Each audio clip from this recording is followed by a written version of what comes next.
Since the earliest whispers of humanity, creation stories have shaped our sense of purpose.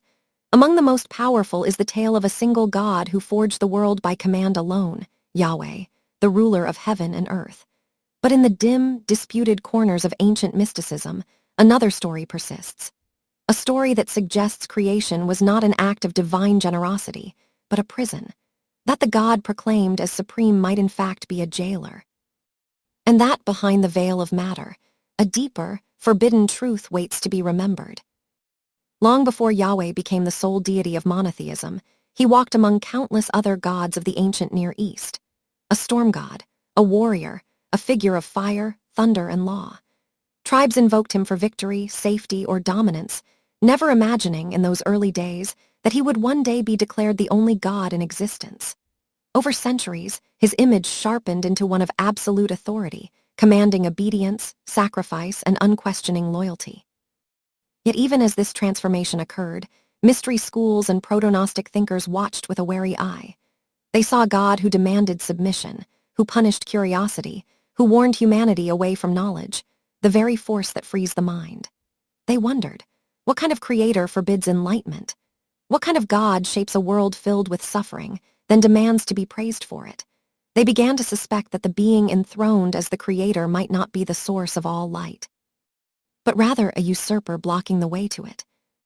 In the emerging Gnostic worldview, the universe was not divided between good and evil, but between truth and illusion. Above all existence lay the ineffable, infinite, eternal source, a being of pure light, beyond form, beyond name. From this source emanated eons, living expressions of divine qualities. Among them was Sophia, wisdom itself, whose descent into the lower realms accidentally gave birth to a being of immense power but limited awareness, the Demiurge. To the Gnostics, the Demiurge crafted the physical world out of ignorance. He shaped matter, breathed life into clay, and claimed creation for himself, unaware of the higher realms above his own. They called him Yaldabaoth, child of chaos, and Saklas, the fool. And although he possessed the power to form worlds, he lacked understanding of the deeper, eternal truth. In his blindness, he declared, "I am God, and there is no other beside me." That declaration, the Gnostics said, revealed everything. It was a cry not of divinity, but of insecurity. It was in this declaration, they whispered, that the figure of Yahweh emerged, a God convinced of his supremacy, a God who punished questioning, a God whose commandments chained the human spirit to obedience. In the esoteric and forbidden texts, hints appear that Yahweh and the Demiurge are reflections of one another, the same cosmic artisan, fierce in authority, desperate for worship, ruling not with enlightenment but decree. Within this interpretation, the Garden of Eden ceases to be a paradise lost and becomes a prison break interrupted. The serpent, long vilified, becomes a figure of awakening, the one who encouraged humanity to question, to learn, to see beyond the walls of the Demiurge's crafted illusion. Gnostic mystics did not worship the serpent as a literal deity, but saw it as a symbol of rebellion against spiritual confinement. In these circles, the serpent was not the enemy of humanity, but its liberator. And so, a shadowy undertone lingers in these myths, that the world we inhabit is a gilded cage, and its creator the warden.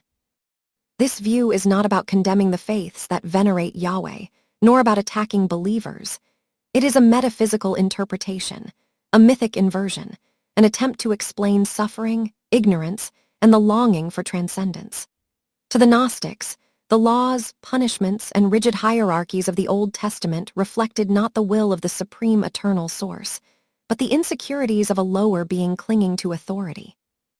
Above this creator God, above Yahweh, above the Demiurge, the Gnostics spoke of the unknown God, the silent infinity beyond being and non-being, a presence that asks nothing, commands nothing, and desires only the awakening of the divine spark trapped in human hearts. This spark was older than the Demiurge himself. It originated in the true realm of light and fell into matter like embers drifting into the night. To awaken that spark required gnosis, the knowledge forbidden by the maker of this world, the knowledge that the material realm is not our origin, that the body is a temporary envelope, that obedience is not salvation. For the Gnostics, salvation meant remembering, recognizing the illusion, seeing the bars of the prison that most never notice. In many Gnostic texts, Christ appears not as the obedient son of Yahweh, but as a messenger sent from the true God to expose the deception. He descends through the layers of creation, slipping past the archons, revealing hidden truths to those capable of hearing. He does not come to affirm the authority of the Demiurge, but to challenge it, to ignite the forgotten light within humanity and guide them back toward the infinite source beyond the Creator God. And thus the cosmic drama unfolds, a world crafted by a powerful but flawed being, ruled by laws meant to constrain, and infiltrated by a messenger of liberation. A serpent offering enlightenment, a hidden God waiting beyond the veil, and humanity caught between obedience and awakening. These ideas are not history. They are myth, interpretation, a metaphysical lens through which ancient seekers tried to make sense of suffering, power, and liberation.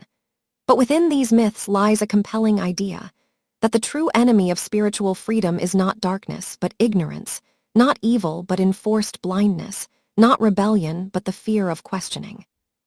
Perhaps the real meaning of this tale is not that Yahweh is evil, but that unquestioned authority always casts long shadows.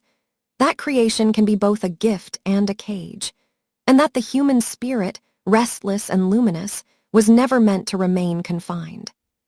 In the end, whether we view the Demiurge as a misguided craftsman, a tyrant of illusion, or simply an ancient symbol of flawed power, and whether we see Yahweh as his reflection or something greater entirely, the deeper message remains. Liberation comes from within. Knowledge shatters chains. And in the quiet spaces of the mind, the spark of the infinite waits, longing to awaken and return to the light behind all worlds. Thank you for watching. Subscribe to the channel and activate the notifications.